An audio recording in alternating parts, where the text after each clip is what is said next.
chance. Not a chance. We are so glad that you are here. And we are so glad. Where did he go? There he is. We are so glad you're here, Frederick. We have been really looking forward to this time together. We appreciate you and what you have done with the talent that God gave you. You've been faithful. You've been faithful. Thank you. Now, birthdays. I'm sure that you've looked at your Athertonian. We're about a full house now at Atherton, which means we've got a lot of birthdays. And this week, we're celebrating with Hilda Sang, Jane Burtis, Kunihodko Amano, Lily Amp, Harry Richter, Ben Ferretti, and Ron Jackson. Would you give them your applause?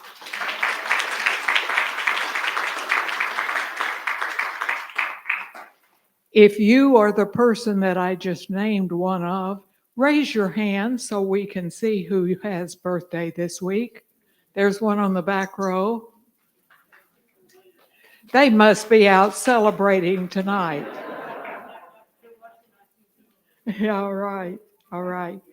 We do have some new residents, and Jackie, why don't you come on up, and I'll hand this microphone off to you, and you introduce the residents. Thank you. June and Kay.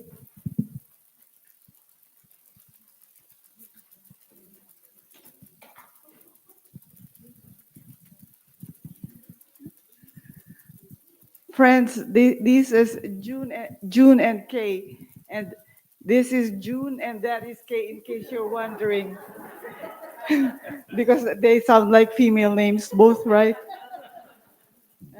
Anyway,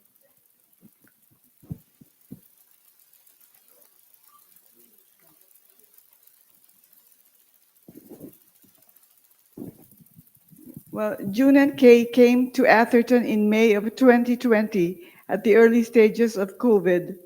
They've been here now a year and a half already. But I am so blessed because they are my neighbors in Casa Colby. Kay grew up in northern Indiana in a farming family. He has been in pastoral ministry for over 55 years and served in Southern California, Northern California, and Central California. He graduated from Bob Jones University and Talbot Theological Seminary. June grew up in Orange County and attended Anaheim High School. At that time, Disneyland was built and opened. She participated in the first Main Street Christmas parade as part of a drill team and sang in choir concerts around Disneyland. June married the pastor of their church, which is Kay, while she was a youth leader at the Anaheim Free Methodist Church. They will be married 62 years on December 26th to the same person. They have two children, a son, Matthew, and a daughter, Shelley. Sadly, Matthew passed away 2 years ago from cancer. Shelley's family lives in Pasadena, and that's what drew June and Kay to Alhambra. They have three wonderful grandsons who all know the Lord. After graduating from college, June became an elementary school teacher with an emphasis on special education. She taught at Fresno State and was also an administrator. Kay loves to take naps and enjoy the Dodgers. They both love to walk around our campus. June loves to read and loves to play board games. She volunteers at several activities here in Atherton. She visits our Japanese residents twice a week in skilled nursing. She volunteers at the clothing boutique and volunteers as a town home program committee member.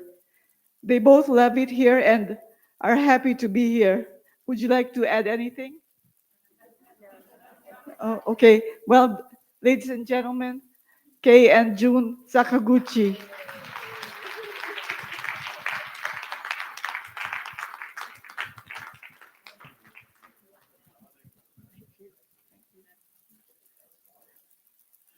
Well, thank you for that introduction, and we're so glad that Kay and June are here. Now I'm going to call on Linda Barrett to come and give us a few things about Michael, our pianist tonight. She has done relationships with Frederick for several years, and we appreciate what you do, June. I'm so really glad you came out. And I know amongst us are newer residents who haven't been blessed yet by Fred's playing. And I want to tell you that we might use some of his last numbers as a encore because he planned for 60 minutes. So, and I know that when you hear him going, you're going to want to hear the whole thing. So, concert pianist Frederick Moyer has performed in 44 countries, from the Sydney Opera House to Windsor Castle, and in the US from Carnegie Hall to Kennedy Center. We are totally blessed to have a performer of his talent come to us for years. He had already been coming here when I moved in. Fred visits California a couple of times a year in between large venues. He schedules small recitals like ours. He has put Atherton on his itinerary. I think it's around 20 years. And we are blessed to have him. He came when he was very, very young. And he brings us a bridge between classical and jazz. Tonight, you will see the examples of how his technological abilities expands his talents. He has patented, no, I can't even pronounce it, my mouth's closed. Yes, you know what I mean. His camera, it's called the Moyer cam, and he projects his playing onto the underside of the raised piano, and so that makes you be able to see everything that he does. He also has developed note-for-note transcriptions of improvisations by the major jazz legends. Fred was the last performer we had before closing Town Hall in March 2020. But we were able to start video programs in May of that year that we went through the whole year. And he was one of the first ones to send us a video concert. He continued to work this last year from home, creating many unique videos for various communities. And I suggest you look him up. Google Frederick Moyer pianist. And if you come across his website, you will even learn more than you will tonight. But tonight you will see everything he has done and know that he's created all these things. Thank you. And here we have Fred. Thank you, Linda.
Well, thank you so much. It's so great to be back. And yes, that was one of the last concerts that I played. I think there was one more that I played back in March, and then I had to go back home to New Hampshire right in the middle of this tour of California. So it's especially wonderful to be back here. Thank you, Linda, for your kind remarks. This program is a kind of a travelogue. You know, you start with this piece by a Polish composer, Chopin, who had just moved to Paris, and he wanted to impress the Parisians with his composing of Viennese waltzes. And that's the way classical music is. It brings you all over the world, and that's what's going to happen in this program. The next piece is by a German who called this work his Scottish sonata. Mendelssohn wrote this piece immediately after visiting Scotland with a buddy of his, and they went on kind of a camping trip. He said there were days on end that they didn't see another human soul. And they were examining ruins and finding themselves way out in the middle of nature, a very rustic, rugged trip. And evidently in this piece, he is reminiscing musically about the adventures that he had. It's a very interesting piece. He called it a sonata, but when it was published, it was called a fantasy, and it's sort of in between. And it's, I believe, inspired by the Moonlight Sonata. The Moonlight of Beethoven is this very famous piece. You all know it. It starts with the slow movement, that the famous first movement that's very slow, and then the second movement is a little faster, and the last movement is very fast. And this progression from slow to fast, it seems so logical and natural, and yet you search in vain for any other piece during the Romantic era, a multi-movement piece like a symphony or a sonata or a string quartet or a trio or whatever that follows that progression. It's amazing. There's nobody else thought of that except Beethoven, a slow movement to a fast movement. And except this piece, the Fantasy in F sharp minor, is really a sonata. The first movement is slow, and yet that's the one where I think he is re-experiencing some of his adventures, because it's very episodic. It has these big, tremendous, exciting climaxes, and then it comes back down.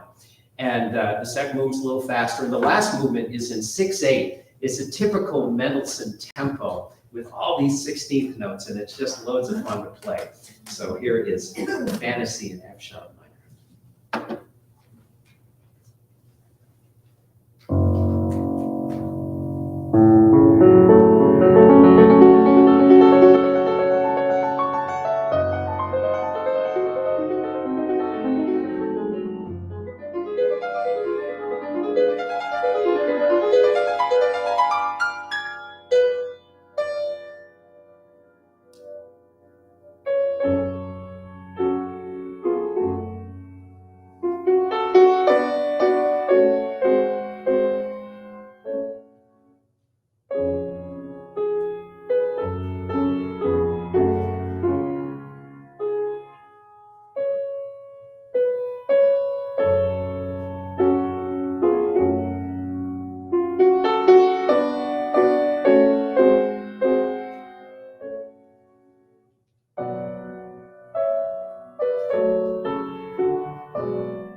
Well, from that romantic virtuoso piece to another one, this, of course, is the great Tchaikovsky Piano Concerto, using my invisible orchestra. This is, I know I brought this to you before. This is a product, not this piece, but this idea. The company called Music Minus One. They've been around since the 50s. And I'm a very good friend of the fellow who started the company, Irv Kratka, who just sold it a couple of years ago after creating over 1,000 recordings. That's just a number that just astounds me. And he's not even a classical musician, he's a jazz drummer. But Irv got this idea of hiring orchestras to play through these pieces without the soloist, and you can play along with these recordings. And he started back in the day of LPs, and then it became cassettes, and then CDs, and now a lot of downloads. At any rate, so what you're going to hear coming out of the speakers is this orchestra that Irv hired. And the only problem with this whole concept is that you have to follow the recording. And us, prima donna musicians don't want to do that. We want to play it our own way. And so I've used some software that I bought off the shelf, plus I've added some software of my own that allows the orchestra to follow me. So now this is just the first movement. It's a tremendous piece, as you know. It is just so inspired. I'm playing it in a few weeks on the 21st with an orchestra in Poway. Is that how you pronounce it? Poway? Poway? Yeah.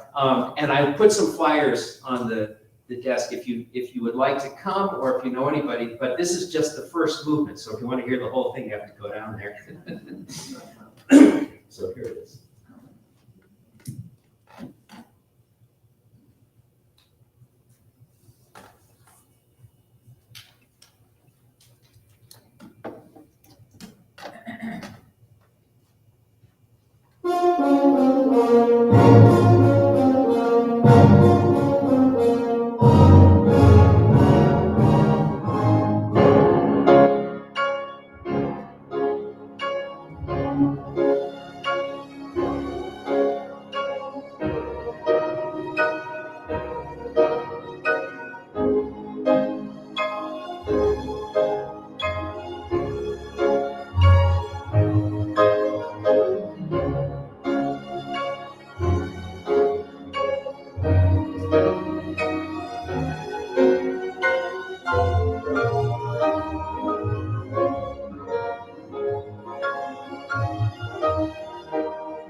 Thank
you. Well, when I was putting this program together, I thought, how can you follow anything after that? But actually, this next little bit of music is beautiful because it's so diminutive. It's totally different from Tchaikovsky. And again, we're on this travelogue. We've been to Russia and now back to America with Alec Wilder. And Alec Wilder is a kind of a bridge between classical music and jazz. He wrote a lot of pop tunes. He wrote music for Frank Sinatra and Peggy Lee and all kinds of people. Pretty well known, but he had this other side to him. I first got to know his music when I was at Indiana University, and the tuba professor, Harvey Phillips, invited me to play a recital with him at Carnegie Hall. And of course, I jumped at the offer, and one of the pieces that we did was Alec Wilder's Tuba Sonata. And it's a beautiful piece. It is so gorgeous, beautiful jewel-like piano sounds. Well, you'll hear it. He just had such a sensibility for the piano that I had to find out more about this guy. And I've been, since then, collecting his music for piano. And most of it is still in manuscript form. This last year, I've been going through it, and people over the years have sent me music. He would write it for his friends. He was a friend of Harvey Phillips, this tuba player, and that's why he wrote the Tuba Sonata and a lot of other tuba and piano pieces that are just gorgeous. Sometime I should come here and play a tuba piano recital because it's a lovely, it's not what you think. So beautiful. But anyway, here is some of this music. Again, it's not even published. This is just, and they're very short, very quiet. And you'll hear the inklings of jazz, and it's sort of hard to pinpoint. A little bit of like Satie or Ravel, I don't know.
And I have a whole stack of that. I've just got to go through it and learn it. It's just so beautiful. I'd like to finish with a little bit of jazz. This is a tune by a friend of mine. And that's what you do with jazz. You take tunes by other people and fool around with them. And my friend is George Kellicek. He turned 90 this year. And he's a German. He lives, though, with his wife, Rosemary, in this beautiful, idyllic place in the western part of North Carolina, the Appalachian Mountains. And George is a master violin maker. He makes violins and violas and all that kind of thing. He's just an incredible guy. And he showed me this song that he wrote for his grandson, Stefan's wedding.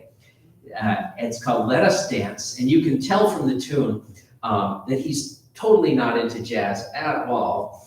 And yet I took a look at this tune and I said, George, I gotta have my trio figure this thing out because it is so beautiful. It's a very uplifting tune. The words are as beautiful as the song. It's Let Us Dance, and is essentially to advice to this young couple that was getting married, his grandson, Stefan. And the words are, dance while you can, dance while your legs still can hold you. And there's a middle section that's a little darker that says essentially, you don't know how long this all is gonna last. And, but at any rate, it's just a beautiful song. And so here is my friend George's Let Us Dance.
Thank you so much. Thank you, Linda. I don't know where you are. Oh, there you are.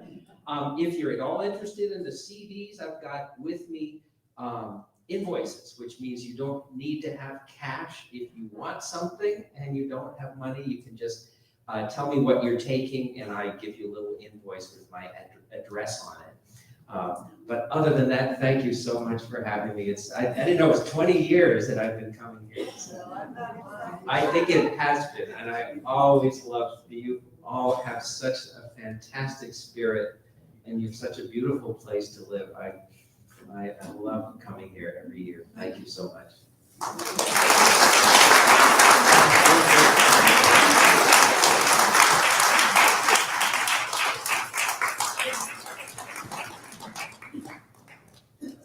Well, how in the world do you say thank you for that?